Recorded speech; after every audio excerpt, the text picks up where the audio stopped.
안녕하세요. 백두산 금융연구소의 백두산입니다. 12월 15일 금요일 아침 9시 47분입니다. 미국과 유럽 증시는 상승을 계속해서 이어나갔습니다. 기존 추세 지속입니다. 주식이 올라가고 금리가 떨어지고 달러가 떨어지는 기존 추세가 계속해서 지속이 되고 있어요. 특히 그 전날 FOMC의 영향으로 인해 가지고 이런 추세가 더욱 강화가 되고 있습니다. 그렇기 때문에 위험관리, 반대로 생각하시는 분들 계실 수 있는데 위험관리가 필요한 거죠. 아직까지는 어떤 방향 전환의 신호는 보이지 않습니다. 어제 여러 가지 일들이 있었는데요. 전부 다 대부분 기존 추세가 강화되는 방향으로 그렇게 작용을 했습니다. 예를 들면 어제 이제 무슨 일들이 있었냐. 여기 보시면 영국 중앙은행 BOE죠. 영국 중앙은행의 금리 결정이 있었고 ECB 유럽 중앙은행의 금리 정책 결정이 있었습니다. 통화정책 회의가 있었습니다. 이런 내용 일단 간단하게 좀 살펴보자면 이렇게 됐어요. 유럽은 전반적으로 연준보다 매파적이었다라고 알아놓으시면 좋을 것 같습니다. 그렇기 때문에 미국 달러가 약세를 보였다. 논리적으로 이상한 거 없죠. 맞는 겁니다. 정상적이에요. 인플레 억제를 지속할 것이다 라는 이야기를 했습니다. 라가르드가 이런 이야기를 했어요. 미국은 금리 인하 이야기를 하긴 했는데 금리 인하 논의가 전혀 없었습니다. 다소 좀 의아한 부분입니다. 이게 맞나? 이런 생각이 좀 들긴 들었어요. 이 통화정책이 보통 이제 미국이나 유럽이나 비슷하게 같이 가서 유로존에서도 그럼 유로존에서도 좀 완화적인 이야기를 하겠다라고 개인적으로 살짝 기대를 했는데 의외로 유로존은 매파적인 이야기를 좀 하긴 했습니다. 경계를 늦출 때가 아니다라는 이런 발언을 했죠. 다소 좀 독특한 부분이라고 생각이 됩니다. 영국은 아직도 뭐 금리 인상 이야기도 하고 있더라고요. 영국 이야기인데요. BOE입니다. 금리 동결은 6대3으로 결정이 됐는데 3명은 금리 인상을 지지했다라고 합니다. 영국은 아직도 금리 인상을 지지할 만큼 이 인플레에 대한 우려가 좀 남아있는 것으로 보입니다. 하여튼 근데 이런 점들은 뭐다? 유로화 강세를 만들어내면서 증시에는 긍정적인 영향, 달러 약세를 보이면서 그죠? 증시에는 긍정적인 영향을 주는 뭐 그런 모습들을 그런 영향을 좀 만들어냈습니다. 그래서 뭐 달러가 보시다시피 약세를 보였다라고 이렇게 쓰여져 있죠. 어제 다른 일들도 조금 더 있었는데요. 미국 지표들이 좀 발표가 됐습니다. 소매 판매 발표가 됐고요. 또 그리고 고용 지표, 이니셜 잡리스 클레임이 발표가 됐는데 신규 실업수당 청구 건수가 발표가 되는 건데 다 미국 경제가 좋다는 쪽으로 이런 식으로 결론이 났습니다. 소매 판매가 예전보다 훨씬 좋아졌고 신규 실업수당 청구 건수도 줄어들었으니까 고용시장이 튼튼하다는 증거겠죠. 그죠? 미국 경제는 너무 좋다라고 하면서 이것은 증시를 더 끌어올리는 요인으로 호재로서 작용을 했습니다. 이제는 시장을 보는 관점이 좀 달라져야 될 수 있어요. 왜냐하면 지금까지는 연준이 금리 인하 안 한다고 했었기 때문에 계속해서 금리 인상 이런 가능성이 남아있는 구간이었었기 때문에 파월 의장 어제 연설하기 전까지는 이런 구간이었기 때문에 경제가 좋다라고 한다면 이건 금리 인상 우려를 낳을 수 있었는데 지금은 파월 의장이 금리 인하 논의 어쩌고 저쩌고 이야기를 해버렸잖아요. 지금 상황에서 미국 경제가 좋은 거는 이제 긴축 우려가 없어진 거다 보니까 사실상 이건 그냥 이제 순수하게 이제 호재로 또 바라볼 수 있는 그런 상황이긴 합니다. 그래서 저런 지표들은 좀 호재로 좀 활용이 됐다라고 보실 수가 있겠습니다. 그런데 이건 이제 말씀드렸다시피 이제 일반적인 논리가 그런 거고요.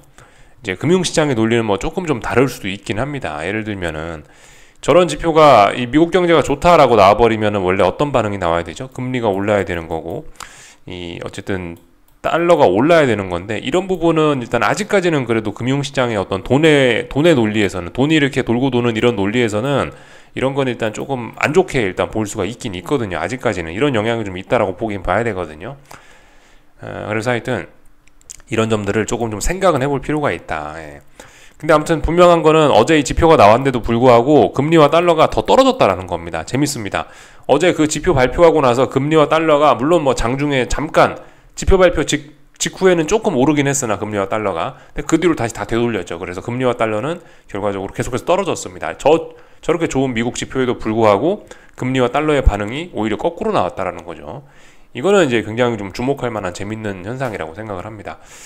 일종의 그 채권 시장에서 지금 주식 시장보다 어쩌면 채권 시장의 어떤 그런 투기성이 훨씬 더 강한지도 모르겠어요. 그 포모라고 표현하죠. 기회를 잃을까봐 이번에 내가 돈을 못 벌면 어떡하지라는 그런 포모라고 표현하는 거 있지 않습니까? 조바심. 조바심이 오히려 이 채권 시장에 좀 더 크게 작용하는 모습이 아닌가 싶어요. 그러한 재료에도 불구하고 금리가 더 떨어지는 거 보니까, 더욱더 채권으로 돈이 몰리는 걸 보니까, 주식 시장은 뭐 그럴 수 있다 쳐요. 근데 이게 채권 시장의 반응이 오히려 더 지금 더욱더 투기적인 게 아닌가, 어젯밤 모습을 생각해 보면은 개인적으로 그런 생각도 조금은 있습니다. 근데 뭐 지금 이런 움직임이 이게 불가능한 때가 아니라고요. 그죠? 왜냐면 말씀드렸다시피 이제 비이성이 워낙 강하게 작용을 하고 있는 시장이라 가지고, 이게 그 지표의 반응이, 지표에 대한 반응이 논리가 없을 수도 있어요. 굉장히 좀 비이성적으로 움직일 수 있단 말입니다. 이게 말로 설명이 안 될 수도 있어요. 하여튼 근데 뭐 그런 일들이 벌어지고 있다. 그렇게 상식으로 설명이 되지 않는 일들이 좀 벌어지기는 하는 게 맞습니다. 개인적으로 좀 지금 같은 상황이 약간 어젯밤에 가만히 생각해 보다 보니까 올해 3월을 좀 연상시키게 하거든요. 올해 3월 달에 무슨 일이 있었죠? 은행이 망했었죠. SVB라 해갖고 뭐 실리콘밸리 뱅크라 해갖고 그때 망했었던 거 기억나시죠? 3월 달에. 3월 달에 어떻게 생각하셨나요? 은행이 망했으니까 이제 주식이 떨어지고, 이제 뭐 금리도 떨어지고 안전자산 선호로, 이게 맞지 않습니까? 달러 올라가고 이런 게 맞는데, 근데 가만 지나고 나서 지금 12월 달인데, 지금 와서 이제 생각을 해보니까 SVB가 이게 대악재였는데, 큰 악재였는데 오히려 이것 때문에 돈이 풀리면서 주식은 더 올라가고, 그런 일들이 있지 않았냐라는 거예요. 당시에 이게 일반적인 상식이라면 은행이 망하면 악재인데, 일반적인 상식이 통하지 않았지 않았습니까? 시장의 논리로 그냥 움직였지. 지금도 사실 3월 달과 비슷한 그런 상황이라고 개인적으로 좀 생각이 돼요. 상식적으로 보면 누가 봐도 주식이 오를 수밖에 없는 그런 재료가 등장을 하긴 한 건데, 이게 이제 말씀드렸다시피 시장의 쏠림은 너무 과하기 때문에 지금 이 상황이 이런 앞으로 뭐 금리 인하에 대한 기대감 이런 게 선반영되지 않았다라고 이야기할 수가 없어요. 선반영 어느 정도 좀 돼 있는 상황입니다. 그렇기 때문에 지금 상황에서 이게 3월 달 같이 이렇게 오히려 악재의 시장이 올라가고, 오히려 지금 이제 큰 호재가 나온 셈인데, 호재에도 오히려 시장이 꺾여버리는 이런 일이 생길 수도 있는 그런 때라고 생각을 합니다. 물론 이제 지금 이 기존 추세의 흐름이 워낙 강하기 때문에, 또 그리고 파생상품 만기라든가 이런 것들이 계속해서 지금 영향을 미치고 있는 상황이기 때문에, 지금 이런 상황이 전 개인적으로 불꽃놀이라고 보이는데, 불꽃놀이가 좀 뭐 저의 생각보다는 조금 좀 길게 이어지고 있는, 불꽃이 정말 팡팡 잘 터지고 있는 그런 상황이라고 생각은 되는데요. 하여튼 그래서 이 불꽃놀이가 뭐 곧 끝나는 걸 경계해야 되는 게 아니냐라는 생각을 좀 하고 있습니다. 그래서 3월달하고 비슷하다라는 생각이 들어요. 1년 정도 시장이 하락하니까 악재가 나오면서 오히려 시장이 올라가더니, 지금은 1년 정도 올랐죠. 또 거꾸로 생각해봐서 1년 정도 올랐습니다. 올해 1년 내내. 그리고 나서 지금 여기서 아예 시장의 흐름을 근본적으로 바꿀 초특급 호재가 등장했는데, 이거를 과연 시장이 어떻게 반응할까? 전 개인적으로 매우 궁금해지긴 합니다. 물론 어젯밤 시장의 흐름은 좋았죠. 어젯밤 시장의 흐름은 뭐 매우 기존 추세를 강화시키는 등 좋긴 했는데, 조금 좀 의심이 되는 부분이 좀 있다라는 거죠. 청개구리적인 생각을 더욱더 세게 해봐야 되는 시점이라고 생각을 합니다. 근데 뭐 실질적으로 뭔가 어젯밤 하지는 않았어요. 그냥 가만히 있었습니다. 일단 뭐 제가 생각했던 그런 그림들이 나오진 않았기 때문에 일단 가만히 있었어요. 그래서 어젯밤에 비교적 좀 빨리 잤죠. 어젯밤에 했던 것들, 이제 어젯밤에 있었던 이야기들 어느 정도 이슈에 관련된 거는 좀 다 말씀을 드렸고요. 조금 더 시장 자세히 좀 내용을 보자면은 뭐 이런 상황입니다. 금리 인하 기대감이 현실로 이제 다가오면서 이 중소형주들이 신나게 올라가고 있습니다. 그러니까 지금 한동안 소외됐던 친구들이 굉장히 지금 잘 나가고 있는 그런 모습이라고 생각을 하시면 좋을 것 같아요. 여러 가지 측면에서 소외된 친구들이 지금 잘 나가고 있는 모습, 하나씩 좀 살펴보겠습니다. 이게 정말 다양한 측면에서 소외된 친구들이 지금 랠리를 펼치고 있는 그런 상황이거든요. 기존에 잘 나가던 대장들, 애플, 마이크로소프트, 뭐 엔비디아, 구글, 뭐 IT 빅테크 아시죠? IT 빅테크 친구들이 이렇게 전반적으로 좀 안 좋은 모습을 보이고, 기존의 대장들이 안 좋은 모습을 보이고, 나머지 친구들은 다 초록색. 특히 중소형주일수록 전체 지도를 보면 중소형주일수록 특히 초록색 불이 많이 들어왔다. 러셀 지수가 그래서 엄청나게 강하게 막 몇 프로씩 하루에 올라가고 있는 거 아닙니까? 그죠? 소외된 친구들이 잘 나가고 있다. 금리 인하에 대한 어떤 그런 거, 드디어 금리 인하가 현실화됐다는 그런 거로 인해서 지금 소외됐던 친구들이 굉장히 잘 나가고 있습니다. 시장 전체적인 측면에서 봐도 이런 측면이 있고요. IT 빅테크 내부에서도 사실 IT 빅테크 메가캡 세븐이라고 불리는 7개 종목 있지 않습니까? 애플, 마이크로소프트, 엔비디아, 구글, 아마존, 테슬라 뭐 등등 해갖고 7개 종목이 있죠. 사실 그 중에서도 재밌는 게 소외됐던 친구가 좀 테슬라가 좀 소외가 되지 않았나라는 생각이 드는데, 그 와중에 테슬라가 어젯밤에 또 급등을 하는 등 하여튼 소외된 친구들이 지금은 랠리를 하고 있다라는 게 딱 일단 눈에 띕니다. 근데 말씀드렸죠. 이게 소외된 친구들의 랠리는 이게 추세적으로 계속해서 오랫동안 지속되기는 좀 어려운 측면이 좀 있습니다. 그렇기 때문에 좀 주의를 하긴 할 필요가 있을 것 같아요. 대장이 가야지 시장에 가는 거지, 소외된 친구들의 볕 들어봤자, 그죠? 쥐구멍에 볕 들어봐야, 그래봐야 쥐구멍은 쥐구멍이라는 겁니다. 그래서 개인적으로 이런 흐름이 일단 단기적일 것이라고 생각을 하고 있습니다. 그래서 좀 주의해야 되지 않겠나 싶어요. 지금까지 미국 증시가 오르면 나스닥하고 S&P 이 양대 지수가 많이 올랐는데, 어젯밤은 오히려 러셀 지수가 굉장히 급등을 하는 이런 모습을 나타내고 있죠. 이거 흔치 않은 일인데, 그죠? 이런 거 한국 증시에서도 사실은 좀 어느 정도 좀 봤던 기억이 나긴 나요. 그 예를 들면은 그 뭐 2018년 초에 뭐 그럴 때 이제 막 트럼프가 미중 무역 분쟁 시작한다고 했을 때 약간 좀 그런 느낌도 좀 들기도 하고, 이제 그러니까 무슨 이야기를 하려는 거냐면은 코스피하고 코스닥이 있지 않습니까? 코스피하고 코스닥이 있는데, 어느 순간부터 코스피는 다 올라가고 빌빌빌빌 힘이 빠지고 있는 시점이었는데, 이 힘이 빠지고 있는 시점에 코스닥이 소외됐던 친구가 확 치고 올라오면서 그때 당시에 굉장히 초급등 랠리를 보였던 기억이 나거든요. 그리고 나서 한 5월달쯤에 코스닥의 랠리가 끝나고 코스피와 코스닥의 랠리가 동반으로 같이 죽는 이런 현상이 나타나긴 하더라고요. 이 랠리가 물론 뭐 조금 더 지속은 될 수 있겠지만은, 근데 아시다시피 이게 코스닥이나 어떤 뭐 러셀 지수나 이런 친구들은 지금 대장이 아니기 때문에, 하여튼 이런 움직임은 이런 움직임은 앞으로 뭐 대세 상승이라고 가는 거를 지금 시장이 강하다고 무작정 미래를 좋게 보기만은 좀 어려운 점일 수도 있긴 있겠습니다.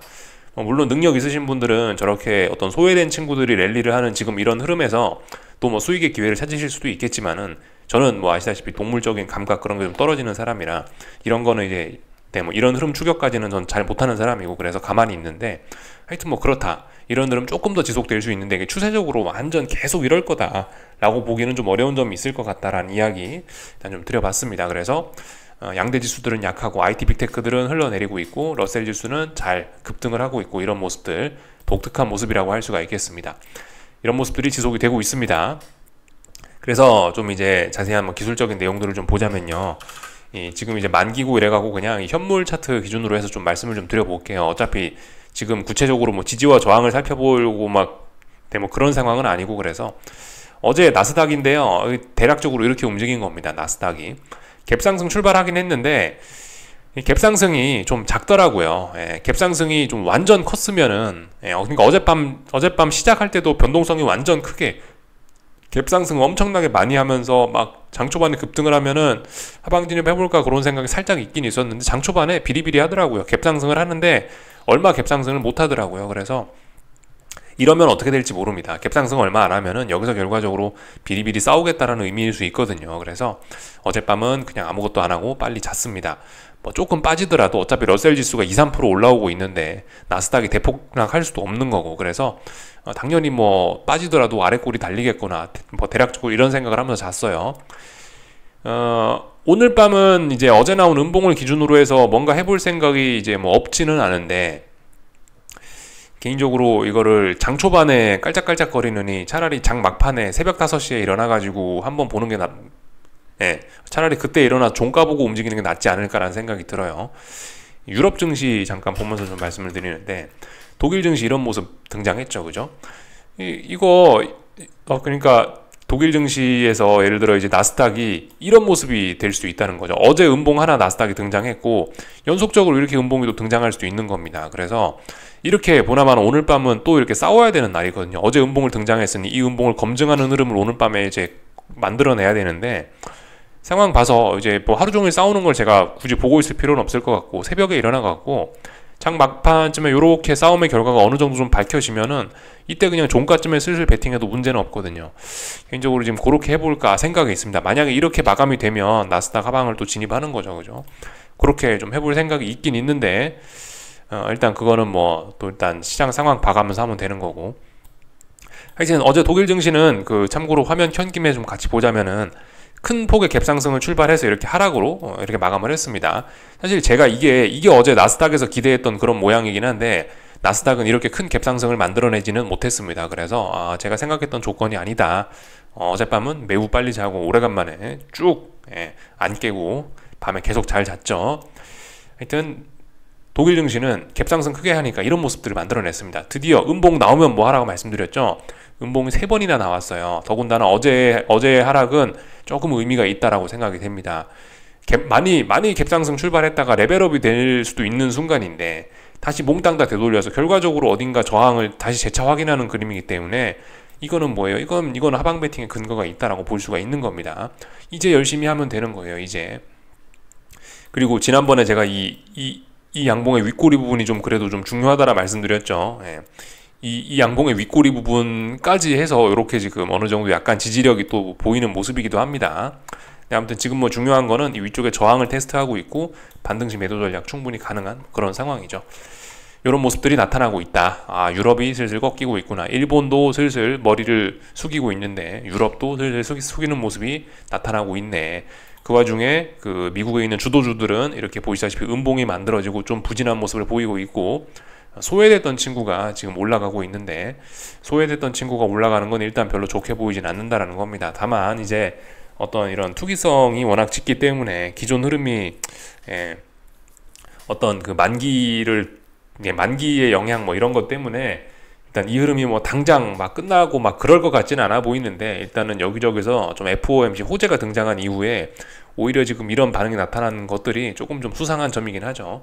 조금만 좀 더 기다려보면 되지 않을까라는 생각이 좀 있습니다. 지금 당장은 아닌 것 같고 하여튼 그래서 이런 모습들이 등장했다. 어젯밤 IT 빅테크와 기존에 잘 나가던 대장들이 좀 소외가 됐다. 대장이 소외되는 게 말이 됩니까? 그죠? 대장이 소외되면 안 된다라는 겁니다. 그리고 뭐 보시면은 S&P 같은 거 여전히 잘 올라가고 있기도 하고요. 하여튼 이래저래 당장 하방 베팅을 할 만한 근거는 잘 보이지 않습니다. 근데 분명 말씀드렸죠. 약한 놈을 까면 된다. 근데 지금은 나스닥이 좀 약한 놈이 됐기 때문에 나스닥 열심히 보자고요. 나스닥 지금 위치가 어디에 있냐면은 저기 있죠. 역사적 고점을 일단 넘어서긴 했네요. 일단 박수는 쳐줄 수 있는 점이고 역사적 고점을 일단 넘어간 거예요. 굉장합니다. 레벨업 됐다라고 보시면 되겠습니다. 이제 그 명목적으로 봤을 때 뭐예요? 이제 나스닥은 이제 대세 상승장으로 이제 본격적으로 들어선 거예요. 이제 더 이상 위에 없어요. 아무것도.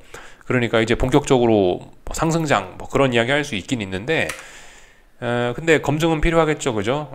지금까지 정고점에서 저항이 얼마나 많이 오랫동안 누적됐고 여기 얼마나 많은 피눈물이 있는데 이게 이렇게 돌파 한착 될 수 있는지는 우리 일단 앞으로 차차 만기가 끝나는 거를 만기가 끝나감에 따라서 이제 서서히 확인을 하면은 될 것 같다라는 생각입니다.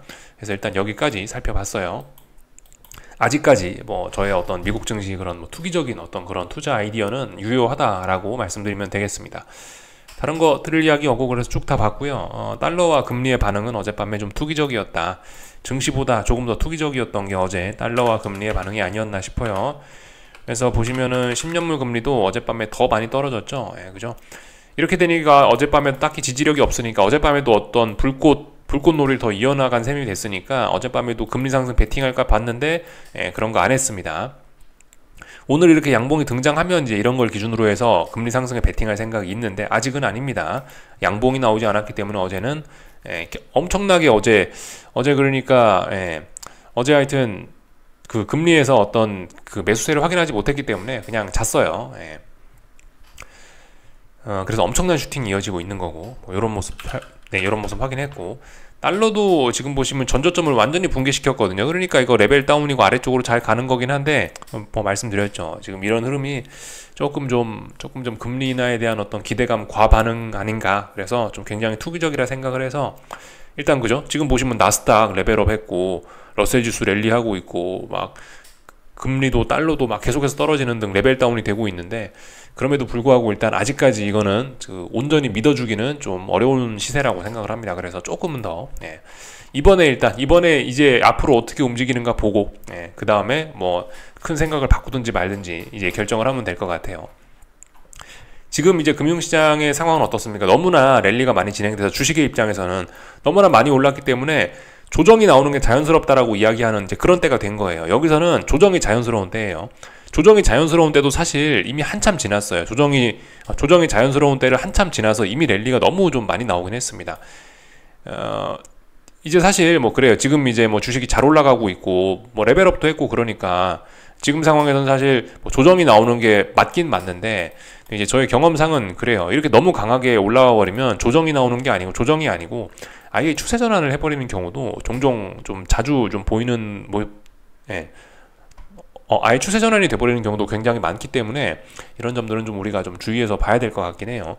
논리적으로만 따지면, 시장의 논리로만 따지면 이렇게 강했었기 때문에 조정이 나오고 또 올라가는 게 맞다라고 보면 되는데, 근데 일단 조정이 나오는 걸 기대하기가 어려울 수도 있어요. 오히려 여기서 추세 전환 돼버릴 가능성을 좀 높게 봐야 될 것 같다라는 생각이고, 개인적인 생각이고, 하여튼 그죠. 지금 조정이 자연스러운 상황이라고요. 증시가 너무 올랐기 때문에, 금리도 너무 떨어졌기 때문에 한 번이라도 반등이 나왔다가 죽는 게 자연스러운 상황이고, 달러도 너무나 많이 빠졌기 때문에, 솔직히 달러는 뭐 조금 예외. 근데 달러도 어제 중요한 전저점을 붕괴시켰기 때문에 한 번쯤 뭐 꿈틀 정도는 해볼 수 있는 뭐 그런 자리라 생각합니다. 지금 다들 전반적으로 최소한 어떤 약간의 되돌림은 기대할 수 있는 그런 자리입니다. 근데 이 흐름들이 너무 강하기 때문에 약간의 되돌림으로 끝날지 아니면 이제 아예 추세가 전환될지는 검증해보면 됩니다. 근데 어쨌든 아직까지 시장은 약간 좀 어떤 불꽃놀이, 어떤 뭐 취해 있는 그런 뭐 생각이, 어떤 좀 그런 모습이 나타나고 있는 거죠. 그래서 아직까지는 뭐 완전히 완전히 이렇게 뭐 추세가 기존 추세가 막 더 막 기존 추세가 강화가 되는 이런 모습들이 나타나고 있지만, 이 어떤 전반적인 큰 시장에 대한 생각은 아직까지는 바꾸진 않았습니다. 지금 뭐 아니면 도인 굉장히 중요한 자리가 된 거죠. 다 말씀을 드린 것 같습니다. 그래서 전반적인 내용을 쭉 다 봤고요. 그래서 뭐 이런 의견도 있더라고요. 월스트리트저널에 나온 이야기이긴 한데, 이 기사를 좀 잘 정리해 놓은 텔레그램이 있어서 좀 하나 그 내용만 좀 보겠습니다. 지금 보시면은 이런 생각을 좀 하긴 해야 돼요. 주식 랠리가 파월의 마음을 복잡하게 만들 수 있다라고, 이렇게 이 기사를 좀 번역을 해놓은 거죠. 재밌는 내용이긴 해요. 지금 보시면 랠리의 지속성에 대한 의구심이 여전히 있다라는 겁니다. 이게 뭐 저의 의견이 아니고 이제 월스트리트저널에 나온 이 기사에 나온 내용이라는 겁니다. 써있죠. 제목이 그거예요. 랠리가 complicates it이라고 그래요. 랠리가 과연 이게 계속 지속될 수 있을까? 약간 의문이 들긴 들다. 마켓이 지금 시장이 분명히 취얼스 하고 있는데, 분명히 어떤 불꽃놀이를 진행하고 있긴 한데, 페드의 어떤 전망에, 근데 정말 랠리가 계속될 수 있을지는 약간 복잡하다, 컴플리케이트하다라는 거 이렇게 써놨습니다. 자, 이 내용을 보면은 좀 재미있어요. 그래서 지금처럼 전 자산군이 랠리를 보이게 되면 금융시장의 과도한 반응을 막기 위해 중앙은행이 다시 다시 매파로 변할 수도 있다라는 겁니다. 하여튼 파월이 갑자기 지금 2주 전에는 금리나 논의는 시기상조라면서 선을 그었었는데, 정작 FOMC 회의에서는 갑자기 금리나 이야기를 했죠. 잘 생각해봐야 됩니다. 물론 이제 파월 의장이 지금까지 했던 행동들을 보면 그렇게 막 말을 막 싹 잘 바꾸는, 막 그렇게 막 말을 탄력적으로 잘 바꾸는 사람은 아니긴 한데, 발등에 불 떨어졌다라고 생각하면 그죠? 또 다시 말을 좀 매파적으로 바꿀 수도 있기 때문에 이런 부분 좀 주의해서 볼 필요는 있을 것 같습니다. 이런 생각 충분히 해볼 만한 때죠. 지금 시장은 참고로 5번에서 6번 금리 인하 기대를 하고 있는데, 근데 5번, 6번 금리 인하는 심각한 경기 침체가 있어야 된다라고 이렇게 써 있죠. 근데 사실 어제 경제 지표들도 그렇고 지금까지 나왔던 모든 경제 지표들이 미국이 경제 좋다라고 하는데, 그러면 5, 6번 금리 인하 되겠냐고요. 그죠? 어렵다는 생각을 좀 하긴 해야 되고 그렇다. 그래서 아무튼 뭐 조금 좀 주의할 필요가 있긴 있는데, 하여튼 근데 이 주식시장 랠리는 당장 뭐 투기적인 이유 등등으로 인해서 계속해서 좀 지속이 될 수도 있다라는 거, 그렇게 좀 생각을 해봐야 되겠습니다. 투기와 어떤 금융시장의 뭐 그런 움직이는 논리와 일반 시장의, 그러니까 뭐 일반적인 그냥 우리 뭐 상식적인 논리와는 다소 차이가 있을 수 있다라는 걸 계속해서 좀 기억을 해야 되겠어요. 이렇기 때문에 뭐 주식이 올라가는 게 말이 안 된다, 말이 될 수도 있습니다. 그냥 받아들이는 좀 그런 영역으로 보시면 될 것 같아요.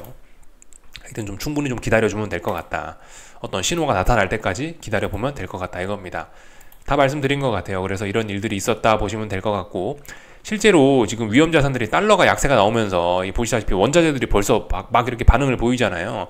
이게 뭐예요 이게 결과적으로 인플레를 나중에 또 자극시킬 수도 있는 그런 요소들 아닙니까? 그죠? 파월 의장님이 언제 또 손바닥을 뒤집을지도 모른다라는 생각을 좀 하긴 해야 되겠습니다. 다 봤어요. 오늘 한국 증시는 잘 올라가고 있고요. 그래서 위험 관리해야 된다라는 이야기고요. 그냥 그런 이야기 정도 드릴 수 있을 것 같고, 그래봐야 일단 코스피는 아직까지 뭐 위쪽에 저항들이 굉장히 많은 신고가를 가고 있는 거는 뭐 나스닥인 거고, 한국 증시는 상황이 좀 그런 거고, 상황에 맞게 대응하시면 좋겠습니다. 어째 이 특정 가격에만 가면 이렇게 장대 양봉들이 튀어나오는 사례들이 좀 보이긴 보이는데, 이번에도 약간 그런 느낌이 살짝은 뭐 들긴 드는데, 하여튼 잘 올라가고 있는 겁니다. 하방 베팅 하시면 안 되겠죠. 장대 양봉 튀어나오고 있는데 음봉 나오고 나서 뭘 해야지. 하여튼 뭐 위험 관리가 중요하다 라는 이야기 정도만 드릴 수밖에 없겠습니다. 코스닥은 이제 중요한 저항 부근에 드디어 도달했네요. 그죠? 그래서 음봉이 나오고 있다라는 거 정도 가볍게 현상만 체크하면 될 것 같고요. 환율은 뭐 조금 더 떨어지고 있긴 한데 아직도 그래봐야 박스권이다. 어떤 중요한 자리를 어떻게 한 건 아니다. 그래서 일단 기다려보자. 그런 이야기 드리면 될 것 같습니다. 여기까지 하겠습니다. 궁금한 거 리플 남겨주시고요. 오늘 저녁에 뵙도록 하겠습니다.